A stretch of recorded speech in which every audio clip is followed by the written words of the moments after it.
Et Sébastien Lecornu a réuni les ministres concernés ce matin à Matignon. Pour l'instant, pas d'annonce. Pendant ce temps, le détroit d'Ormuz est toujours étroitement surveillé par les gardiens de la Révolution.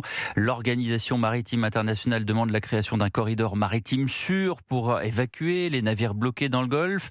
De son côté, Donald Trump avait, dès le début de la semaine, souvenez-vous, demandé l'aide de ses alliés de l'OTAN pour l'aider à escorter des bateaux. Emmanuel Macron avait alors apposé une fin de non-recevoir. Bonsoir Mathis Lang. Bonsoir Pierre, bonsoir à tous. Et ce jeudi, pourtant, 6 pays, dont la France, se disent prêts à contribuer à sécuriser le détroit, mais pas à n'importe quel prix. Oui, car ils sont tous, de près ou de loin, touchés par la situation sur place. Seuls quelques navires battant pavillon chinois ou indien sont autorisés à passer.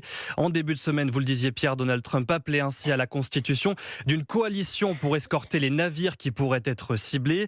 Ce que ne dit pas le communiqué du jour, c'est à partir de quand ces opérations pourraient être mises en place. Mardi, le Royaume-Uni indiquait travailler à un plan pour rétablir la circulation maritime.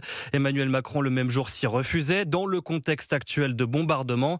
Pour le général Dominique Trinquant, ancien chef de la mission militaire française auprès de l'ONU, il n'y aura pas d'opération tant qu'il y aura la guerre. Cette opération pourrait avoir lieu quand la situation aura changé, pas dans l'état de guerre actuel. Parce qu'il y a des drones, des vedettes qui peuvent se transformer en vedettes kamikazes. Ça, c'est le sujet que les Américains doivent régler. Il faudra faire une action de guerre pour débloquer ça, à moins que le régime tombe. Dans l'attente d'une potentielle sécurisation des passages, l'Organisation maritime internationale demande pour sa part un couloir d'évacuation pour les 3200 bateaux bloqués.